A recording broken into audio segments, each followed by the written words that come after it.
Betul sekali nih Kak. Tapi semuanya sukacita nggak? Sukacita dong Betul Kak. sekali, kita semuanya harus sukacita. Tapi ternyata ada wajah baru nih di El Rocky ini. Siapa ya? Kakak ini dia ikut di Bible Camp kemarin. Jadi Kak mau tanya dong Kakak, kalau di Bible Camp kemarin di kelompok berapa nih Kak? Di kelompok Louis dong. Kelompok Louis. Jadi udah tahu kan namanya siapa? Namanya Kak Nanda. Oke, sekarang Kak Nanda mau temanin kita, mau ibadah El Rocky sama-sama dengan Kak Vero juga.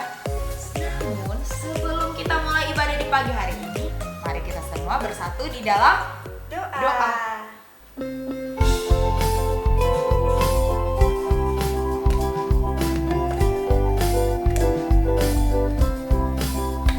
Tanganku ada dua, lima jarinya, ku susun dan ku lipat, lalu aku berdoa.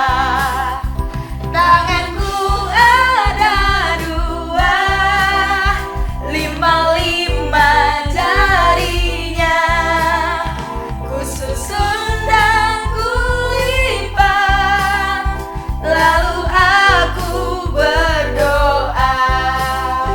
Oke, sekarang Kak Nanda akan pimpin kita di dalam doa. Ayo adik-adik, mari kita berdoa. Terima kasih Tuhan, terima kasih Roh Kudus. Di pagi hari ini kami akan memulai ibadah kami. Tuhan sertai hingga selesai. Terima kasih Tuhan, haleluya, amin. Amin. Yuk, sekarang kita mau memuji Tuhan dengan penuh sukacita ya Kak. Oke.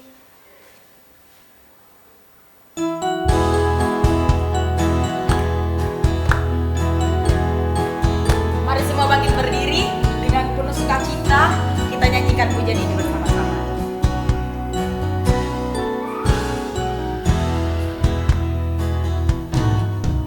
Bapak Abraham mempunyai banyak sekali anak-anak. Aku anaknya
sukacita dan kegembiraan di hari ini ya teman-teman dan adik-adik semua.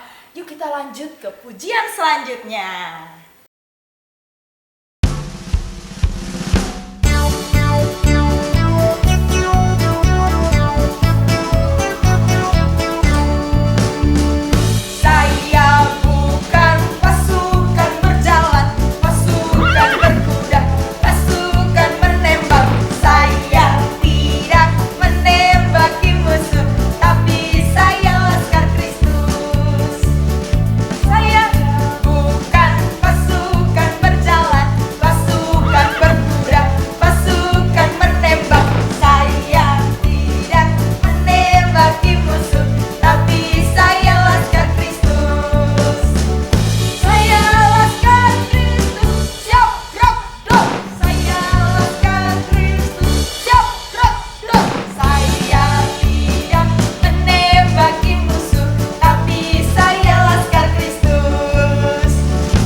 Sekarang, sebelum kita masuk ke pembacaan firman atau mendengarkan firman Tuhan, namun sebelum itu kita mau memberikan persembahan dulu. Mari kita semua bersatu di dalam doa. Ya Bapa yang baik, kami bersyukur dan berterima kasih ya Bapa buat kasih-Mu, buat cinta-Mu di dalam setiap kehidupan kami ya Bapa. Dan tidak ada habis-habisnya di dalam setiap kehidupan kami bersyukur ya Bapa. Kini tiba saatnya ya Bapa, kami akan memberi persembahan ya Bapa. Biarlah Engkau yang kudus sucikan setiap persembahan ini ya Bapa. Biarlah persembahan ini berguna bagi perluasan kerajaan-Mu dan memuliakan nama-Mu ya Bapa. Di dalam nama Tuhan Yesus dengan penuh sukacita kami mau memberi. Haleluya. Amin. Yuk kita memberikan persembahan bersama-sama.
Oke adik-adik, sudah memberikan persembahan, kini tiba saatnya kita akan mendengarkan firman Tuhan. Tuhan. Namun sebelum itu mari kita angkat satu penyembahan lagi untuk Tuhan kita. Oke? Buat setiap karya Tuhan yang baik dalam kehidupan kita, mari kita semua bersyukur buat kasih Tuhan yang baik setiap harinya dalam kehidupan kita. Amin.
Shalom anak-anak semuanya, siap mendengarkan firman Tuhan?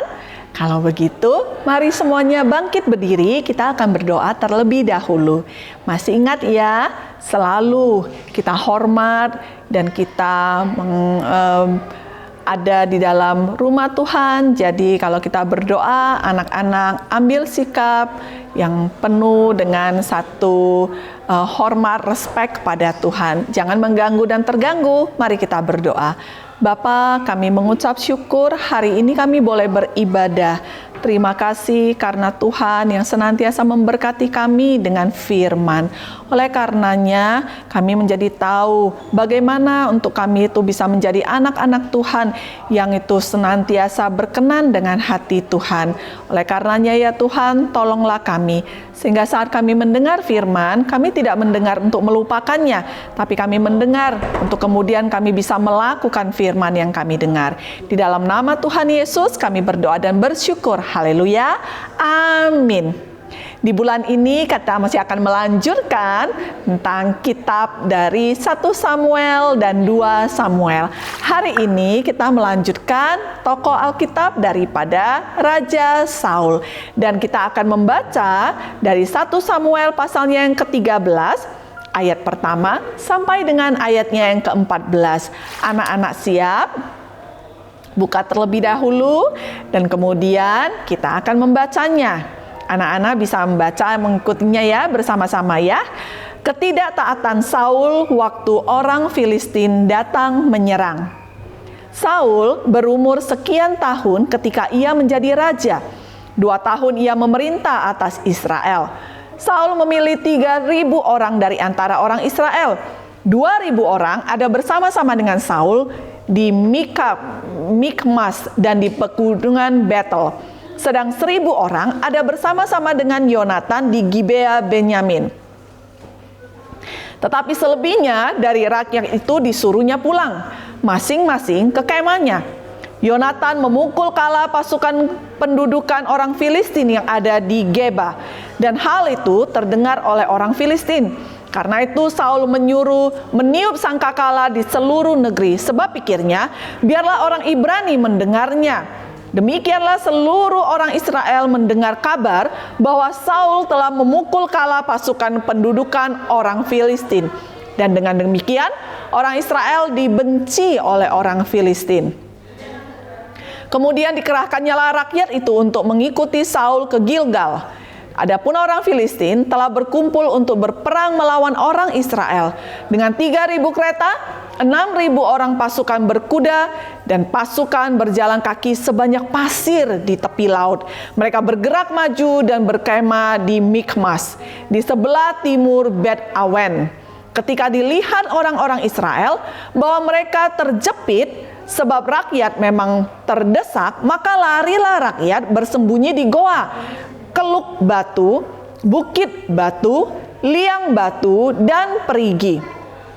Malah ada orang Ibrani yang menyeberangi arungan sungai Yordan menuju tanah Gad dan Gilead.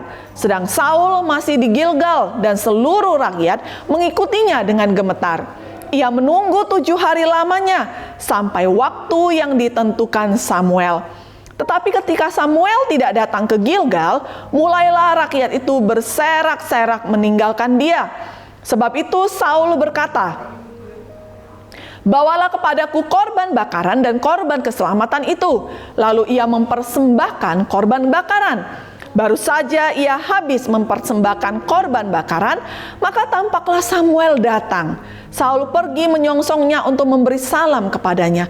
Tetapi kata Samuel, "Apa yang telah kau perbuat?"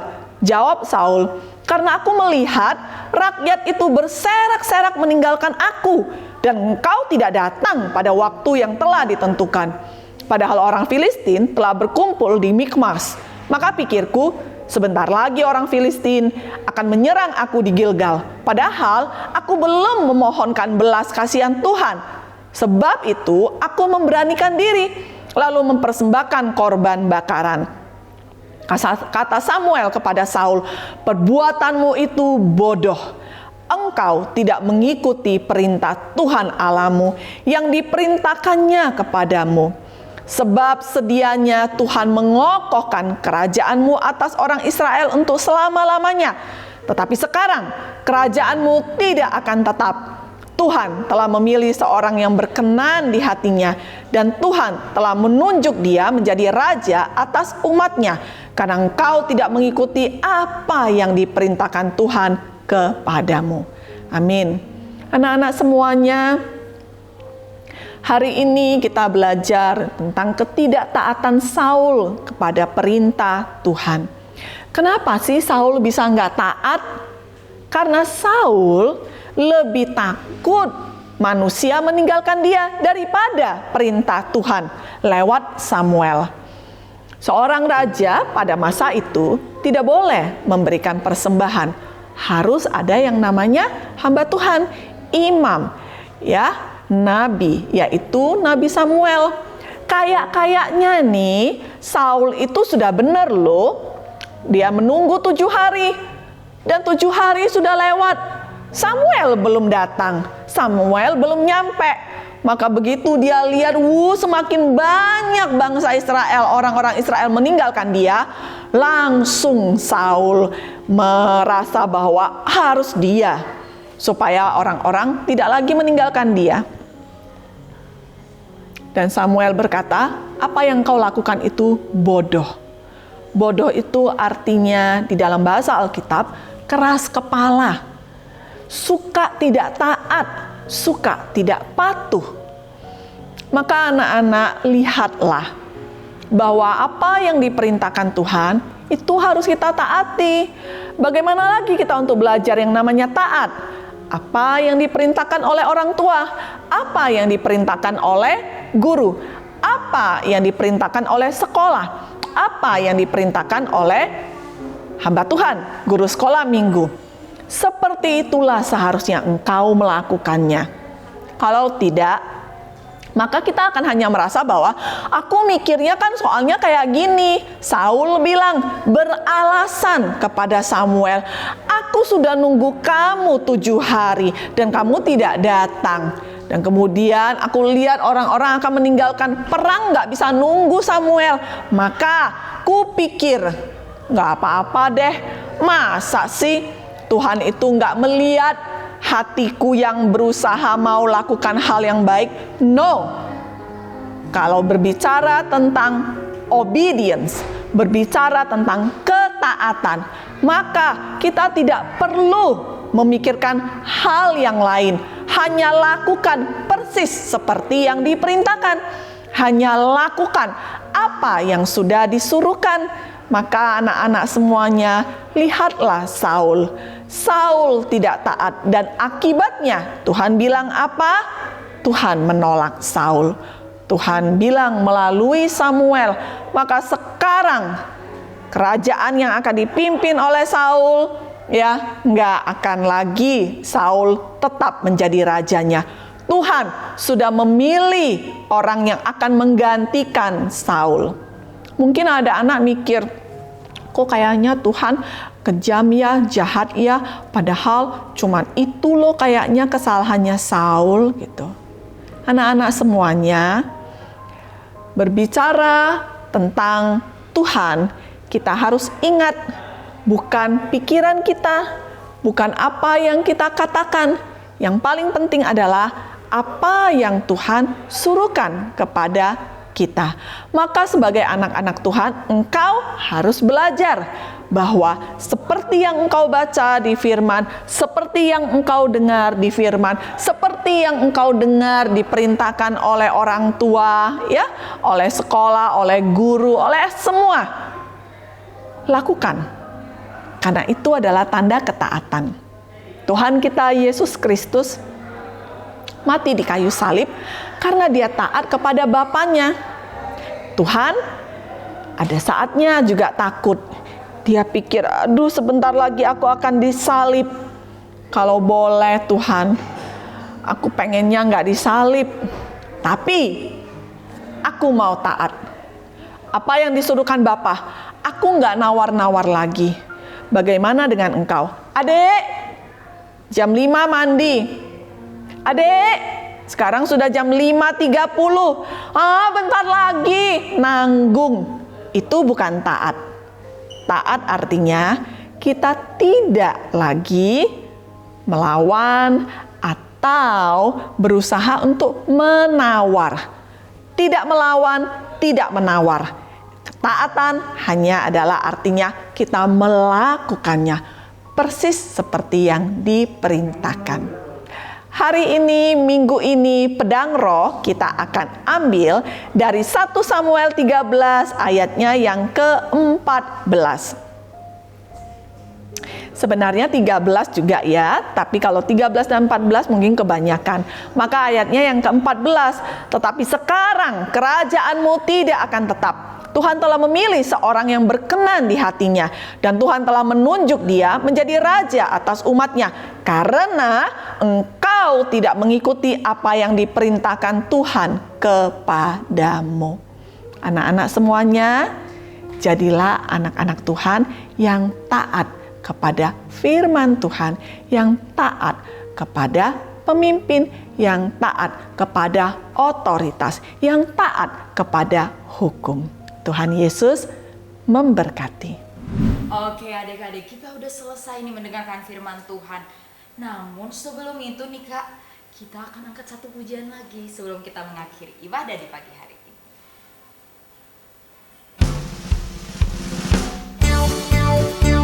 Dengan penuh semangat ya, kita akan pujian ini bersama-sama. Saya bukan pasukan berjalan, pasukan berkuda, pasukan menembak.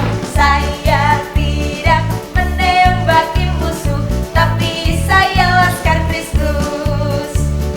Saya bukan pasukan berjalan, pasukan berkuda, pasukan menembak.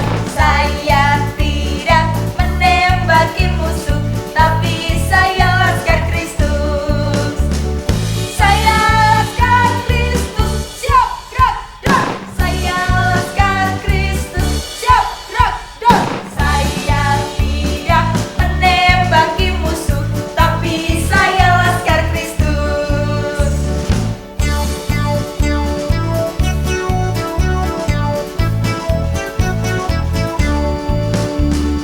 Saya bukan pasukan berjalan, pasukan berkuda, pasukan menembak.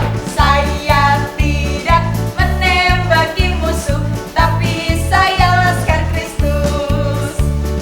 Saya bukan pasukan berjalan, pasukan berkuda, pasukan menembak. Saya tidak menembaki musuh, tapi saya laskar Kristus. Saya laskar Kristus, siap gerak dor.